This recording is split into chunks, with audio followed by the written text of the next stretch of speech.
Tips and tricks close range के लिए। अब टॉप 10 मैं बोल चुका हूँ, लेकिन क्या मैं 10 टिप बता पाऊंगा? आइए पता करते हैं। तो शुरुआत करते हैं हमारी पहली टिप से। अब देखो, अगर आपको क्लोज रेंज जीतनी है तो यार तगड़ी गन होनी ही चाहिए। ऐसा नहीं है कि यार कि आप यूएमपी लेके आ रहे हो, बंदा ग्रोजा लेके आ रहा है ना, और आप सोच रहे हो कि भैया मैंने वीडियो देख ली, मैं तो पेटी बनाऊंगा ग्रोजा वाले की। नहीं यार, मजाक नहीं चल रहा है, हलवा नहीं चल रहा है यहाँ पे। गन बहुत ज्यादा मैटर करती हैं, खासकर तब जब आप पे 7.62 वाली गोलियां हो, वो काली गोलियों वाली गन हो।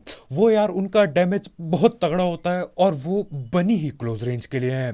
तो हाँ, अगर आप चाहते हो कि यार आप क्लोज रेंज फाइट जीतने लगो, तो यार गन महंगी लेना चालू करो।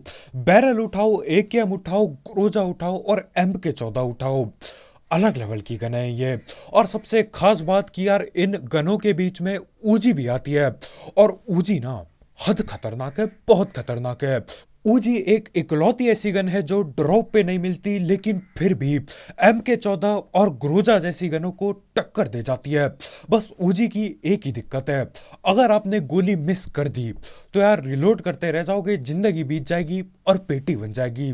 इसलिए यार अगर ऊजी उठाते हो तो यार गोली कनेक्ट कर देना सारी, नहीं तो दिक्कतें बहुत बढ़ जाएंगी। बस यही दिक्कत है इसमें। अब बढ़ते हमारे अगले टिप की तरफ, दूसरे टिप की तरफ। तो देखो, अगर आपको क्लोज रेंज जीतना है तो आपको अजीब हरकतें करनी होंगी। ऐसा नहीं कि यार आप खड़े होके एक जगह गोली चला रहे हो या मूव एंड शूट कर रहे हो। यार आजकल मूव एंड शूट भी हर कोई कर लेता है, इतने से काम कुछ नहीं होने वाला। इतने से जीतना, जीत जाओगे कई बार, लेकिन हर बार या फिर बहुत ज़्यादा बार जीतना मुश्किल हो जाएगा, क्योंकि ज़्यादातर बंदे मूव एंड शूट ही करते हैं। तो आपको कुछ हटके करना होगा। तो पहली चीज़ जो आप ट्राई कर सकते हो वो है जंप एंड शूट। अब देखो, जंप एंड शूट के बहुत ज़्यादा फायदे हैं। जंप एंड शूट से क्या होता है, अगर बंदा आपकी वेस्ट पे डैमेज दे रहा होगा तो उसका डैमेज वेस्ट की जगह आपके पाँव की तरफ जाएगा, और पाँव पे यार डैमेज बहुत कम होता है पबजी मोबाइल में। तो ये जंप एंड शूट का फायदा है, और उसको एम करने में भी बहुत दिक्कत आएगी। बस यहाँ पे बात यह है कि यार जब आप कूदते हो ना, तब एम करने में आपको भी दिक्कत होगी। इसलिए आपको ये चीज मास्टर करनी होगी ट्रेनिंग ग्राउंड में या TDM में जाके। उछल उछल के बंदे पे लो, ताकि आप क्लासिक में बढ़िया तरीके से उछल सको और बंदों की मस्त पेटी बना सको। जंप एंड शूट बहुत काम की चीज है, और बहुत ज्यादा मदद करती है क्लोज रेंज फाइट जीतने में। तो इस चीज को सीखना जरूर। अब बढ़ते हैं हमारी तीसरी टिप की तरफ। आपको सीखना होगा ड्रॉप शॉट।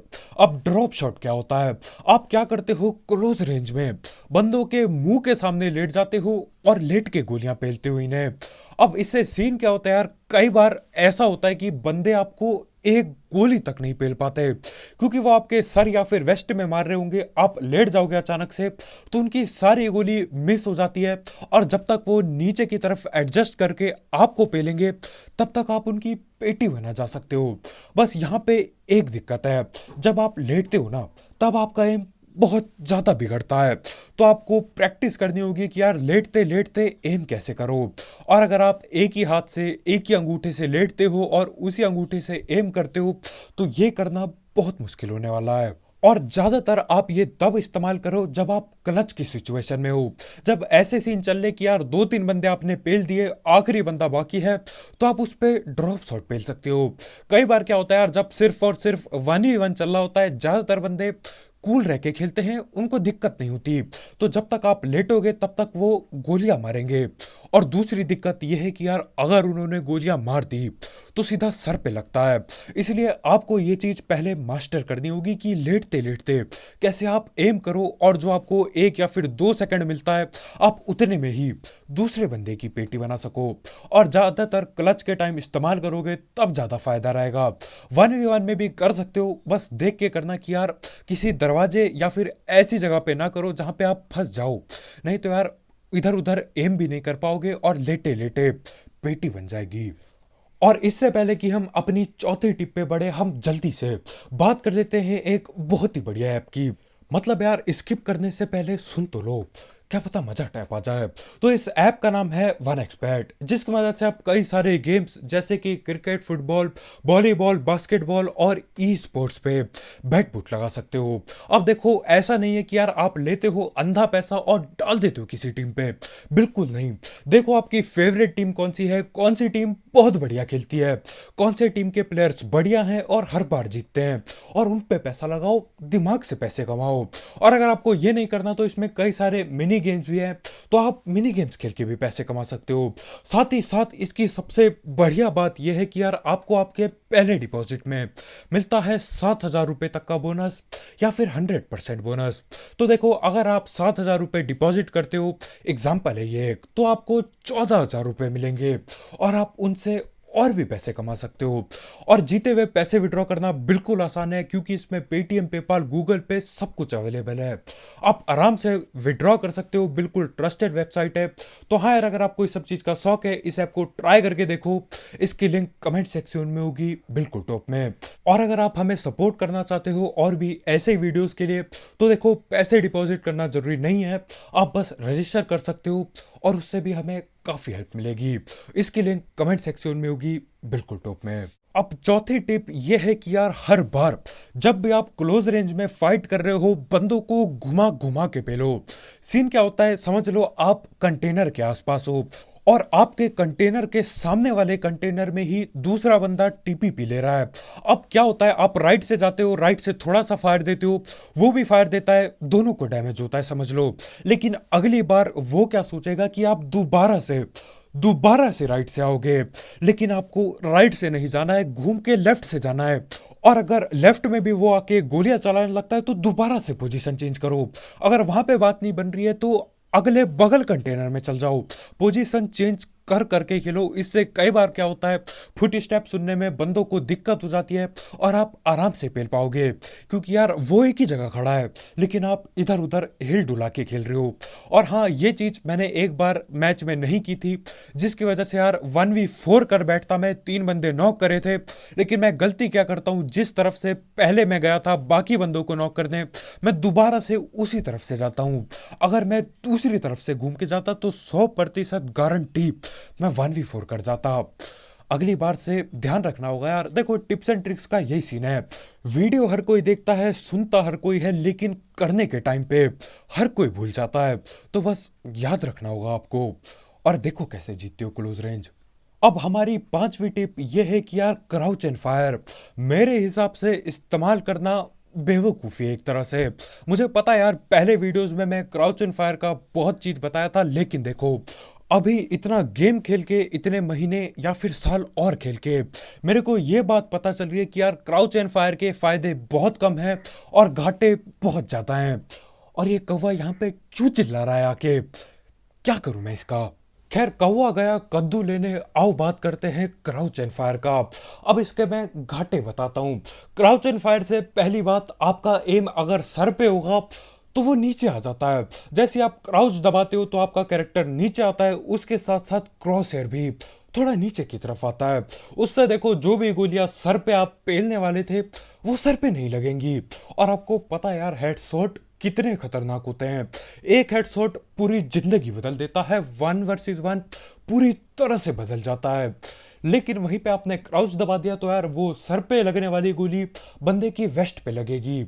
और ये तो आपको भी पता होगा यार, हेडशॉट ज्यादा कीमती होते हैं बॉडी शॉट के मुकाबले।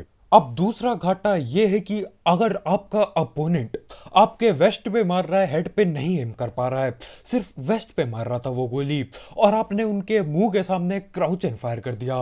अब देखो, जो गोली आपके वेस्ट पे लगनी थी ना, वो अब आपके सर पे लगेंगे, बिल्कुल सीधा कटाक से, और आपकी पेटी बनेगी बिल्कुल फटाक से।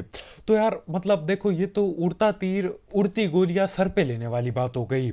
और तीसरा घाटा ये है कि यार आपकी मूवमेंट स्लो हो जाती है। अगर आप इधर उधर जिगल जुगल करके पेल रहे हो, जिसके बारे में आगे बात करेंगे, वो मूवमेंट स्लो हो जाती है, क्योंकि आपको भी पता है यार, क्राउच की स्पीड कम होती है खड़े होने के मुकाबले। तो तीसरी दिक्कत ये है। अब देखो, आप बोलोगे कि यार मूवमेंट तो जंप में भी शायद कम होगी, लेटने में भी कम होगी, लेकिन जंप और लेटने वाले में बहुत फर्क पड़ता है। जंप शॉट से क्या होगा, गोलियां आपके पाँव में लगेगी। पूरा का पूरा लेटने से क्या होगा, अगर बंदा वेस्ट पे भी मार रहा है तो उसकी गोली सारी मिस हो जाएंगी। उसको एडजस्ट करना होगा आपके सर पे, और तब जाके आपके वो सर पे पेल पाएगा। लेकिन यहाँ पे यार मतलब वो वेस्ट पे ऐसे ही मार रहा था, आपने उल्टा क्राउच दबा दिया और अब उसने सर पे गोलियां पेल दी। तो हाँ देखो यार, कभी कभी काम कर जाता है और कभी कभी धोखा दे जाता है क्राउच एंड फायर। तो मेरे हिसाब से ये इस्तेमाल ना करके बाकी चीजें इस्तेमाल करो। आप जिगल ट्राई कर सकते हो। हाँ, अगली टिप है हमारी जिगल एंड फायर, या हिला डुला के पेलना गोलियां। तो हाँ, छठी टिप है जिगल एंड फायर। अब देखो, जिगल में ज्यादा कुछ नहीं, बस आपको हिला डुला के गोलियां पेलनी होती है। अब हिला डुलाने का सीन क्या रहता है यार, अगर आप ज्यादा हिल डुल रहे हो तो बंदे आपको गोली जल्दी से नहीं पेल पाएंगे। लेकिन वहीं पे आप ज्यादा हिल डुल रहे हो तो यार आपको गोली पेलने में भी थोड़ी सी दिक्कत आएगी। तो दोबारा बात वहीं पे आ जाती है यार, प्रैक्टिस पे बात आ जाती है। इसे प्रैक्टिस करने के लिए आप इधर उधर हिलो और एक जगह पे क्रॉस हेयर रखो, एक टारगेट रखो और उस टारगेट पे हिलते डुलते हुए फायर करते रहो। बिल्कुल लेफ्ट राइट मूवमेंट देते रहो और उस बंदे पे या फिर उस टारगेट पे फायर करते रहो। अब जिगल का ये सीन है कि यार ऐसा नहीं कि भैया आपने जॉयस्टिक लिया बस ये रगड़ दिया, हलवा नहीं चल रहा है यहाँ पे। आपको ऐसे जिगल करना होगा कि यार थोड़ी सी मूवमेंट हो, थोड़ा सा आप असल में जाओ लेफ्ट राइट। नहीं तो क्या होगा, आप एक ही जगह पे हिलते डुलते रहोगे, एक पाँव इधर जाएगा थोड़ा सा, दूसरा पाँव उधर जाएगा, लेकिन ओवरऑल देखा जाए तो आप वहां से हिले भी नहीं होगे। और इतना कम हिलते में ज्यादा फर्क नहीं पड़ता है। देखो, जब बंदे सको बगैर खोले गोली चलाते हैं ना, तब यार एक ही जगह पे अगर आप थोड़ा सा हिल रहे हो तो कुछ नहीं होने वाला। इसलिए आपको मीडियम रेंज का जिगल देना होगा। आपको एक बैलेंस में चीजें करनी होंगी। आपको इतना लंबा भी नहीं जाना कि यार एक तरफ मूव एंड शूट जैसा ही हो जाए कि यार लेफ्ट भाग रहे हो तो लेफ्ट ही भाग रहे हो, राइट भाग रहे हो तो राइट ही भाग रहे हो, वैसा नहीं करना। और ऐसा भी नहीं करना कि आप एक ही जगह पे एक पाँव इधर कर रहे हो फिर दूसरा पाँव उधर कर रहे हो, नहीं। मीडियम बिल्कुल ठीक सा देना होगा कि यार सामने वाले बंदे को जब वो बगैर स्कोप खोले आप पे गोलियां पेले, तब उसको एम अपना थोड़ा इधर उधर हिलाना पड़े, तब फायदा होगा। ज्यादातर बंदों को देखा यार मैंने, वो तेजी से करने के चक्कर में एक ही जगह खड़े रह के इधर उधर करते रहते, मतलब कैरेक्टर असल में हिलता भी नहीं है, बस उनको लगता है कि कैरेक्टर हिल रहा है। वो मत करना, बिल्कुल मीडियम बैलेंस जिगल करना, वो ज्यादा फायदा देगा। अब सातवीं टिप ये है कि यार ये पहले ही जान जाना कि सामने वाले बंदे पे आखिर कौन सी गन पड़ी है। अगर आप कहीं रस कर रहे हो, सामने वाले बंदे पे S12 की पड़ी है और आप सीढ़ियों से घुसे जा रहे हो, तो यार सीढ़ियों में S12 के इतने तेजी से नॉक करती है कि पता भी नहीं चलता। इसलिए पहले पता करो कि यार बंदों पे गन है कौन सी, उन्हें बेट करो या फिर इंतजार करो कि यार वो भी गोली चलाएं और आपको पता चल जाए कि यार गन है कौन सी उन पे। अब देखो, अगर अगले वाले बंदे पे ऊजी पड़ी है और आप पे M4 वगैरह है, तो कैसे भी करके कोशिश करो कि आप इतना हिल डुल जाओ कि उस बंदे की ऊजी आधी मिस हो जाए, और उसके बाद यार फ्री की किल मिलेगी आपको। उस बंदे पे अगर ग्रोजा पड़ी है तो आपको ऐसा कुछ करना होगा कि यार आपकी पहली गोलियां पहले लगे। देखो, उस पे ग्रोजा पड़ी है, आप पे M4 पड़ी है, तो आपको कहीं से ऐसी जगह से जाना होगा या उसको ऐसी जगह पे फंसाना होगा कि आप उसे पहले एक दो गोलियां मार पाओ, उसके बाद वो आप पे गोलियां पेले। अब ग्रोजा तो यार नेक्स्ट लेवल गन है, मतलब एक दो M4 की गोली मारने के बाद भी अगर वो चलाता है ग्रोजा और सारी लगती हैं आप पे, तो भी आप ठिल जाओगे। लेकिन वही बात है यार, अगर आप बढ़िया तरीके से उसे फंसाते हो, गोल गोल घुमाते हो और पहले आप फायर करते हो, दो तीन गोली पहले आप लगा देते हो, तो सस्ती गन से भी आपके चांस ज्यादा हो जाएंगे जीतने के वो 1v1। तो हाँ, गन पता करो यार है कौन सी गन उस पे। अब आठवीं टिप ये है कि आप बगैर स्कोप खोले अगर आप गोलियां चलाते हो हो सके तो लेजर साइट ले लो। मेरे हिसाब से यार दो दो ग्रिप लेके चलो बैग में, एक ऐसी ग्रिप जो आपकी दूर स्प्रे देने में मदद करे और एक ऐसी ग्रिप जो आपको क्लोज रेंज में मदद करे, खासकर तब जब दूसरी गन आप पे बोल्ट एक्शन पड़ी हो, जैसे कि कार 98 या फिर AWM। सोचो आप M4 और चला रहे हो M4 के साथ AWM, तो अगर आप क्लोज रेंज रश कर रहे हो और वैसे भी बगैर स्कोप खोले चलाओगे तो लेजर साइट रखो ताकि एक्यूरेसी और बढ़ जाए। अगर M4 की जगह बैरल चला रहे हो तब तो यार लेजर साइट होना ही चाहिए, क्योंकि क्लोज में वही लेके घुसोगे और M4 से ज्यादा बहुत ज़्यादा रिकॉइल या फिर गोली का फैलना ज़्यादा होता है बैरल का, तो वहाँ पे लेज़र साइट बहुत काम आएगी।